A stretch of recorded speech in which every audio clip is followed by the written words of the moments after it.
welcome back. Now, dealing with a mental health problem is never easy, especially if you have no one to talk to. Asking for help is often the first step, but what happens when you have to wait for treatment? New research suggests that 1 in 10 patients have been waiting to be assessed for over a year, many of them reporting suicidal thoughts, and thousands have attempted to take their own lives. Well, we're joined now by Jeff Hayes from the We Need to Talk Coalition, and Georgia, who suffers from anxiety and depression. Morning to you both. Thanks very much for joining us. And I don't know if you were able to see some of Professor Green's interview, but it is extraordinary hearing people's stories of the darkness and where to get help. So, Georgia, tell us a little bit about your story. Well, I've been on a waiting list for because I have borderline personality disorder, which the main treatment for that is psychology. Right.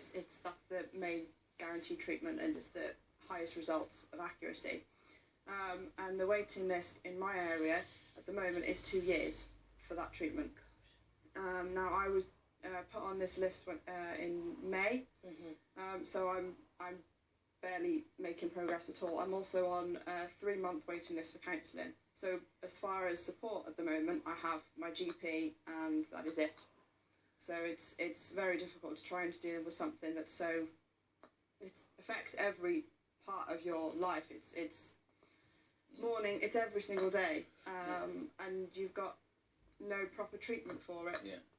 I mean, the crisis treatment has been great, but of course that's the crisis treatment. It's there in the moment when you need it, and then you're left on your own in the meantime. Yeah. So, Jeff, thousands of people in the same sort of position as Georgia is. If she was physically ill, she would presumably be getting treatment all the way through. Yeah, I mean, this is the challenge we face. The research of the We Need to Talk Coalition shows that far too many people are having to wait too long to get the treatment. And some of the consequences are really shocking. That 2/3 of people become more unwell while they're waiting for therapy. And as you say, 1 in 6 people are actually attempting suicide while they're waiting to get the treatment that they need. And we believe this wouldn't be happening if for a physical health condition, and it shouldn't be happening for a mental health condition either. And the government is investing more money in it and saying that actually more people are getting treatment. Well, yeah, I mean, there has been progress over the last 6 or 7 years or so, but in terms of the targets for coverage of the IAPT, Improving Access to Psychological Therapies programme, it's meeting 15% of need. Now that means that there's 85% of need that's not being met. So we, as part of the coalition, are calling for more investment to make sure that services can be provided so that people get the support when they need it. It must be very frustrating, putting mildly, to this delay for treatment. And where does it leave you?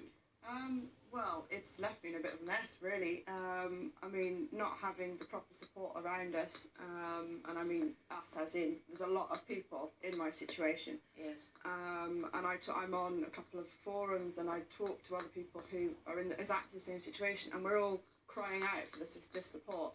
And you do get worse because you don't have the treatment for it. For example, if I use my own experience, I have been admitted into inpatient treatment for 5 days whilst on this waiting list for the first time ever. I also have attempted suicide whilst been on this waiting list.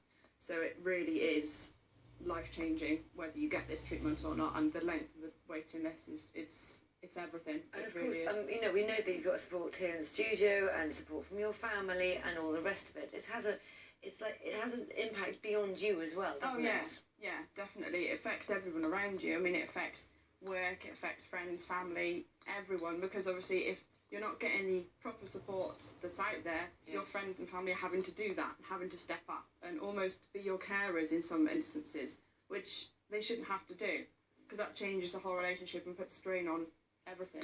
Does it just come down to resources? Is that it? I mean, that's a fundamental issue. Mental health services have been traditionally underfunded, and over the last 3 years we've seen more cuts to mental health services. We need more investment. We're asking for the next government, whoever that is, this needs to be a priority issue. We need to provide more investment into the mental health services so people don't have to wait. Yeah, and in the meantime, for people like Georgia, who it's one thing you reached out for help, haven't you? Which is a difficult thing to do anyway. So what about other places to get help, for charities and all the rest of it? What are you finding, Georgia? Are you managing to find some sort of help out there? There are, I mean, people like Mind are great because they're out there all the time, and the support is there. And it's having to rely on a lot of charities because the funding is just not there for the mental health services. So that's the main problem, because it's always cuts, and I can't do this because I've had a cut, and I can't do that because this has been cut. But it's finding the community. Like I said, I mean, I use online forums quite a lot with people in a similar boat, and we can share our experiences and things like that. But yeah, the charities make a big difference. Time to Talk has helped, like part of this whole coalition and things. So it's the charities are there. Well, thank you very much for being so honest and open with us this morning. We wish you all the very best. Thank you very much, Jeff, thank you as Georgia. well. Thank you. That's all from breakfast this morning.